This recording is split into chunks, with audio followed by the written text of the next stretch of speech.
যে কারো দিকে তাকিয়ে আল্লাহ সুবহানাহু ওয়া তাআলার একটি গুরুত্বপূর্ণ জামালি একটি নাম যদি পড়েন তাহলে কি হয়? আপনার অধীনস্থ লোক আছে, নিম্নপদস্থ কর্মকর্তা কর্মচারী আছে, অথবা চাকর চাকরানী আছে, অথবা আপনার কফিল খুব নির্দয়, অথবা আপনার মালিক খুব নির্দয়, মানে খুবই খারাপ ধরনের একজন মানুষ, অত্যাচার করে, নির্যাতন করে। আপনার স্বামী, আপনার শ্বশুর-শাশুড়ি আপনাকে নির্যাতন করে, তাহলে আপনি আল্লাহ সুবহানাহু ওয়া তাআলার এই গুরুত্বপূর্ণ একটি নাম পড়ে ফু দিন। আল্লাহ পাকের নামের যে কি পাওয়ার, কি ফজিলত রয়েছে, যারা আমল করেছে তারাই এটা পেয়েছে। যারা আমল করেনি তারা কি করে পাবে? আল্লাহ সুবহানাহু ওয়া তাআলা নিজেই বলেছেন, "ওয়ালিল্লাহিল আসমাউল হুসনা ফাদউহু বিহা।" আল্লাহর সুন্দর, সুন্দর নাম রয়েছে। তোমরা সেই নামসমূহে তাকে ডাকো। যারা জ্ঞানী, যারা বুদ্ধিমান, তারা তো আল্লাহ পাক রব্বুল আলামিনের নামে ডেকেই তারা পথ পেয়েছেন এবং তারা উপকৃত হয়েছেন।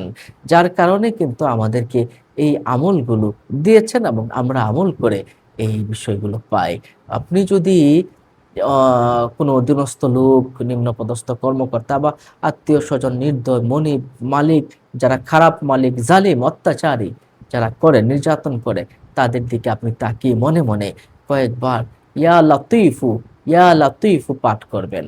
ইনশাআল্লাহ কয়েকবার তাকিয়ে শুধু পাঠ করে দেখেন, আপনাকে ভালোবাসবে, আপনার প্রতি দয়ালু হবে। ইয়া লাতীফু, ইয়া লাতীফু, ইয়া লাতীফু, এটা কিন্তু আপনি পড়বেন। ইয়া লাতিফু, ইয়া লাতিফু, ইয়া লাতিফু, ইয়া লাতিফু, দয়ালু। এটার অর্থই হলো হে সূক্ষ্মদর্শী স্রষ্টা, হে দয়ালু, ইয়া লাতিফু। তাহলে কিন্তু আপনি বুঝতে পারছেন যে এটা কত পাওয়ারফুল একটি সিম।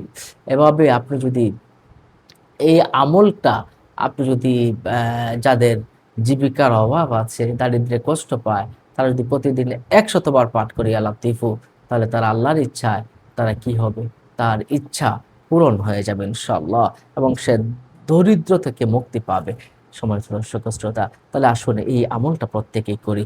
আল্লাহ আমাদেরকে আমল করার তৌফিক দান করুন এবং এই ভিডিওটা অন্য মুমিন মুসলমানকে জানাতে শেয়ার করে দেন। এমন ধরনের ভিডিও পেতে চ্যানেলটিকে সাবস্ক্রাইব